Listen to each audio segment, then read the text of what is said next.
اس کی آمد برحق ہے۔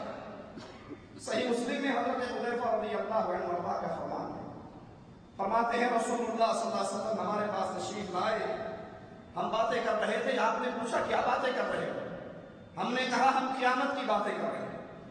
آپ نے فرمایا بے شک قیامت ہرگز قائم نہیں ہوگی جب تک تم اس سے پہلے 10 نشانیوں کا نہ دیکھ لو، اور ان 10 نشانیوں میں تم دجال کو دیکھو گے، دابۃ الارض کو دیکھو گے، سورج کا مغرب سے نکلنا، دھوئیں کا ظاہر ہونا، عیسیٰ کا نزول، یاجوج و ماجوج کا خروج، 3 مقامات پہ انسانوں کو گھسایا جانا، یمن کی طرف سے آگ نکلے گی جو سب کو محشر کے میدان کی طرف لے گی۔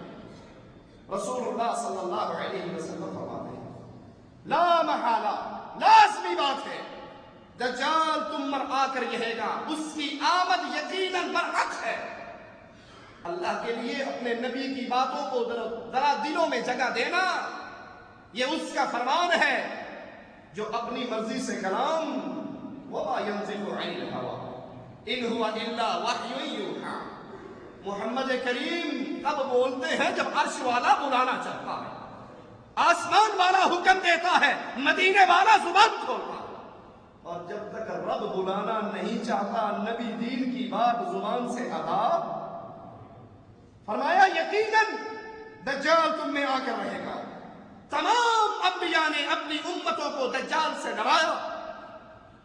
ابن ماجہ میں ہے رسول اللہ صلی اللہ علیہ وسلم نے فرمایا یا ایھا الناس انہا لم تکن فتنة فی الارض اعظم من فتنة الدجال وان اللہ تعالی لم يبعث نبیا الا حذر امته۔ دجال سے بڑا فتنہ اس زمین پہ اور کوئی نہیں، اور اللہ نے جتنے نبیوں کو بھیجا ہر نبی نے اپنی امت کو اس کے فتنے سے ڈرایا۔ خروج دجال اس کی علامات ہیں، اس کی نشانیاں ہیں۔ جب یہ نشانیاں ظاہر ہوں گی تو اس سے ثابت ہو جائے گا اب دجال کے خروج کا وقت قریب ہے۔ اور سب سے پہلے چھوٹی نشانی قیامت کی ان کا پورا ہو جانا، جس کے پورے ہونے کے بعد اب یہ ہوگا کہ ظاہر ہے اب بڑی نشانیوں میں شروع ہونا۔ صحیح مسلم کی روایت کے مطابق رومیوں عیسائیوں کی تعداد بڑھ جائے گی۔ ابو داؤد کی روایت میں ہے مسلمان اور عیسائی مل کر مشترکہ دشمن سے جنگ کریں گے۔ صحیح مسلم میں ہے کہ مسلمانوں اور عیسائیوں میں جنگ عظیم برپا ہوگی۔ ابو داؤد میں حضرت معاذ بن جبل رضی اللہ عنہ وارضاہ کی روایت ہے، فرماتے ہیں رسول اللہ صلی اللہ علیہ وسلم نے فرمایا جنگ عظیم، قسط دنیا کی فتح اور دجال کا خروج، یہ تینوں کام صرف 7 مہینے کے اندر۔ یہ نشانی ہیں جن سے دعویٰ ہوگا کہ اب دجال نکلنے ہی والا۔ صحیح مسلم میں ہے فرات کے کنارے سونے کا پہاڑ ظاہر ہوگا، تلواروں کا دور لوٹ آئے گا۔ صحیح مسلم کی روایت کے مطابق جس میں اس فتح کا ذکر ہے وہاں یہ الفاظ ہیں مسلمان زیتون کے درختوں سے اپنی تلواریں لٹکا کر مال غنیمت تقسیم کر رہے ہیں۔ دجال نکلے گا کہاں سے؟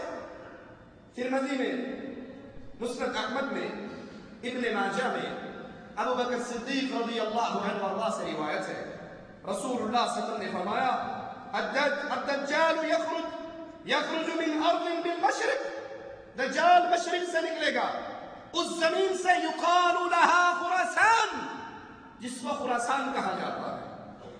اس کی اتباع کرنے والی اقوام کے چہرے جیسے ڈھال دھری ہوئی ہو اس طرح کے چپٹے ہوئے چہرے ہوں گے۔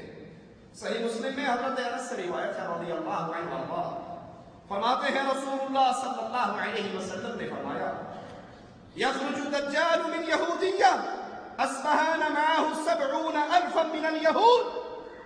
خراسان کے اندر اصبہان ہے، اصبہان میں بستی یہودہ ہے۔ دجال یہاں سے نکلے گا اور دجال کو ماننے والے 70,000 یہودی اس کے ساتھ ہوں گے۔ 70,000 عبداللہ ابن سبا کے پیروکار، عبداللہ ابن سبا کے ماننے والے 70,000 اس کے ساتھ ہوں گے۔ صحیح مسلم میں حضرت حفصہ رضی اللہ تعالی عنہ کی روایت فرماتی ہے دجال غصے کے عالم میں خروج کرے گا، اس کی شکل و صورت کیسی ہوگی؟ صحیح بخاری کے اندر ابن عمر رضی اللہ عنہما کی روایت ہے، رسول اللہ صلی اللہ علیہ وسلم نے فرمایا دجال دہنی آنکھ سے کانا ہوگا، اس کی آنکھ کیا ہے؟ گویا پھولا ہوا انگور۔ صحیح مسلم میں ہے، حضرت انس سے روایت، رسول اللہ صلی اللہ علیہ وسلم نے فرمایا دجال کانا ہے، اس کی دونوں آنکھوں کے درمیان کافر لکھا ہوا ہوگا، جس کو ہر مسلمان اہل ایمان پڑھ لے گا، وہ پڑھا لکھا ہو یا ان پڑھ ہو، اس کے ماتھے پہ کاف ہا یہ لکھا ہوا، کاف الف، یہ کافر ہے، اس کی آنکھوں پہ لکھا ہوا۔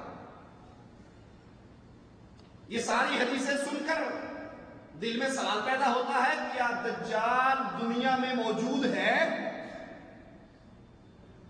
کیونکہ عجیب اور غریب نظریات اہل ایمان، اہل اسلام، مسلمانوں میں پھیلے ہوئے، مسلمان عجیب و غریب عقائد کا شکار ہیں۔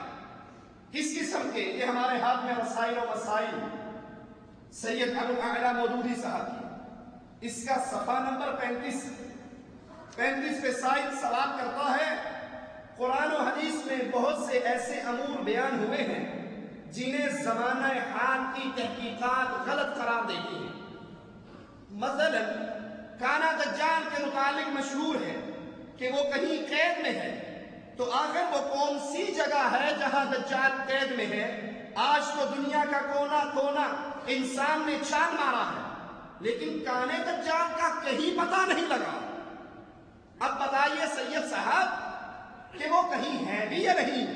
صفحہ 37 پہ مودودی صاحب جواب دیتے ہیں، ان کی عزت و احترام اپنی جگہ پہ، لیکن آپ کے اور میرے کلمے میں نام آیا ہے محمد رسول اللہ، آپ کی اور میری آذان میں نام ہے امام اعظم محمد رسول اللہ صلی اللہ علیہ وسلم۔ اور نبی سے پیار کا تقاضا یہ ہے، کائنات ایک پلڑے میں ہو، امام کائنات کی بات ایک پلڑے میں ہو، کائنات کو ٹھوکر ماری جا سکتی ہے، محمد کی بات چھوڑی نہیں جا سکتی۔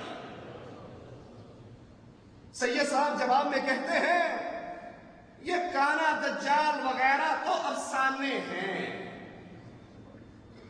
نبی کی حدیثوں سے توڑنا ذرا اس جملے، یہ کانا دجال وغیرہ تو افسانے ہیں جن کی کوئی شرعی حیثیت نہیں، ان چیزوں کو تلاش کرنے کی ہمیں ضرورت بھی نہیں۔ عوام میں اس قسم کی جو باتیں مشہور ہوں، ان کی ذمہ داری اسلام پہ نہیں، اور ان میں سے کوئی چیز اگر غلط ثابت ہو جائے تو اسلام کو نقصان نہیں پہنچتا۔